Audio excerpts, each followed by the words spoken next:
start from three. Yes. Right? And, there were some questionable. 8, I believe. So then all of a sudden you just start thinking, wow, this start and then the last series, you're like, they've missed a lot of consecutive threes. Like, and that was more of just kind of a funny spot to kind of talk about. But no, I thought both of these teams are playing good basketball. I saw a lot of turnovers by the Warriors. Yes. And I felt like there was an opportunity if Houston could have hit some shots earlier, right, then I think they would have been in a much better spot, because the Warriors are a team you want to have like a 10, 12-point cushion, right? If you're up by 6, if you're up by 8, that's gone in 12 seconds. That's gone really, really quickly, and all of a sudden the pressure's back on you. So that was the opportunity I felt in that first quarter for the Warriors, especially with all those turnovers in that first half, for the Houston Rockets to kind of give themselves a buffer, but it never came. The Rockets didn't hit the shots when they needed to. Like, off of those turnovers in the first half, they never had an opportunity to build a big lead. Like, as you mentioned, they didn't play that well, especially James Harden. James Harden was 9 for 28, didn't have the best game, made a lot of free throws, but the conversation about this game is just about the officiating. And by now, we all know what it's about. It's about, what's it called, the landing zone? Is that what we're calling it? We know what it is. The Zaza play that took Kawhi out of the playoffs. They changed the rules. They enforced it. You played under these new rules. What did you take away from those first half calls that the officials didn't make? Well, yes, there were some that were missed. I don't think that last foul that he was trying to get on Draymond wasn't it. I will say this: as a shooter, the minute a defender has you worried about anything other than your shot, whether it's hitting my wrist or landing where I'm at or getting contact, then the defender has won, right? The only thing a shooter should have to worry about is getting the shot off, coming down straight down, right? Like, that's the only thing. And so when they're worried about other things, and I think that's where, my opinion is this: when they weren't getting the calls they were supposed to in the first half, then they started exaggerating it in the second half to really show what was going on, but that actually hurt them. They should have just continued doing what they were doing, but it's easy to say that behind a mic. Of course, and James Harden was behind a mic after the game, and he had this to say about the way the officials called those calls. I just want a fair chance, man. Call the game how it's supposed to be called, and that's it. And I'll live with the results. But especially we all know what happened, a few years back with Kawhi, like, that can change the entire series. Just call the game how it's supposed to be called, and we'll live with the results. And it's plain and simple. Can we just talk about Chris Paul looking like he was wearing somebody else's jacket? Yeah, right. Like, definitely. It was like there was a really vintage young store, 1997, and everything was too big. And look, this is the other thing, and this goes both ways. Like, right there, you saw Steph Curry, someone go under. This is not. Yes, this might have been more about some of the times that it happened with the Warriors, but we want to protect all players, right? Like, look, Steph and Klay both came into this series with hurt ankles. Yes. If that were to be Steph with his surgically repaired ankle, if that would be Klay, who's already banged up, Warrior fans would be ballistic. Of course they would. James Harden gets this call every single time, and then he goes up underneath Steph. Now Steph, and then look, if let's say the Houston Rockets were to win because Steph were to miss 2 games with a bad ankle, that's the only reason why, because James Harden went underneath them. Very similar to what the Spurs fans say about that series with Kawhi Leonard going out, right? So that the argument is more about the integrity of the series. I'm not talking about foul. I'm saying, we want everything to be clear because we want to protect these guys so that we can see the best product and the best game possible. Unfortunately, with those missed calls early on, you started to affect the product. You started to affect these guys and their ability. Now, it works both ways. It's not like they only missed calls on Houston and they got everything right for Golden State. That's not it.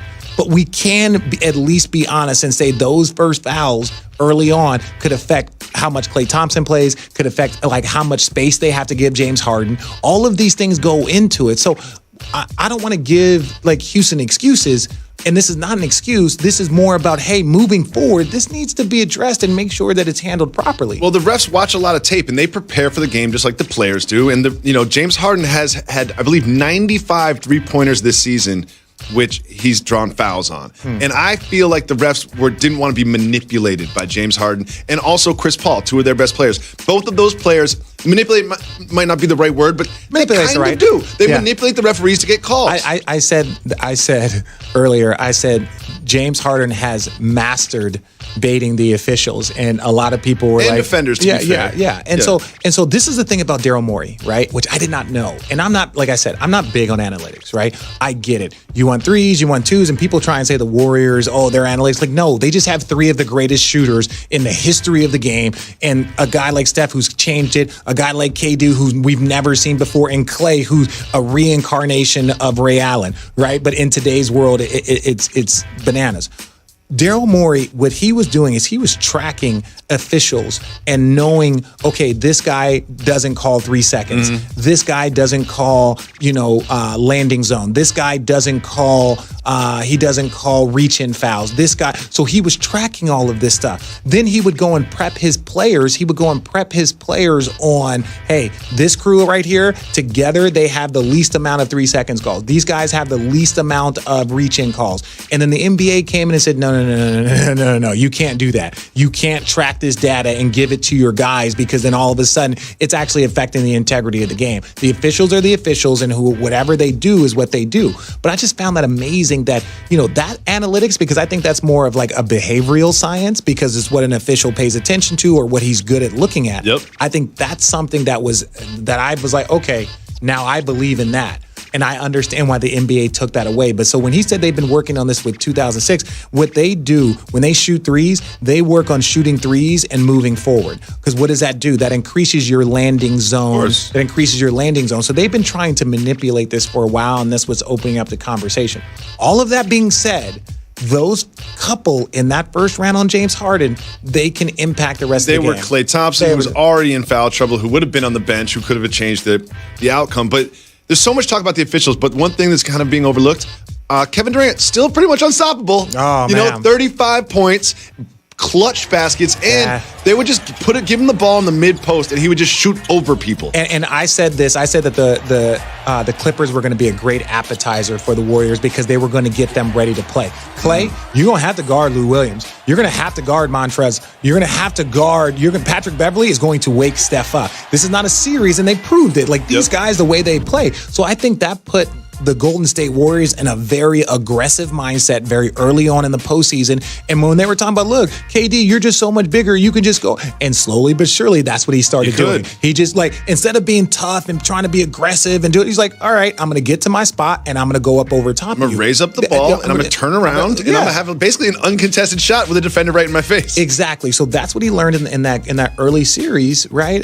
against the Clippers. And then now he's implemented that from game one, and this is like, I'm just going to get to my spot and raise up. I'm not in this tough. I'm not trying to prove that I can bang and I can cross you over. Yeah. I'm not trying to. No, what I'm going to do, get to my spot and raise up. And when you see that, he's unstoppable, maybe like no other player we've ever seen. He really is. And I'm glad you mentioned the Clippers series, because it was just Friday, although it seems like 3 weeks ago, that they ended that series. And Pat Beverly and Lou Williams were asked about stopping KD in the postgame. And let's listen in on what they had to say. Let's see what they say. I mean, he's Kevin Durant. I promise we tried. We didn't roll over. And we didn't just say, hey, man, you know what? Just come on, give us 50 tonight. Of course not. We tried everything. So we tried everything. We had several different coverages for KD, and they didn't work. Sometimes you come across special people.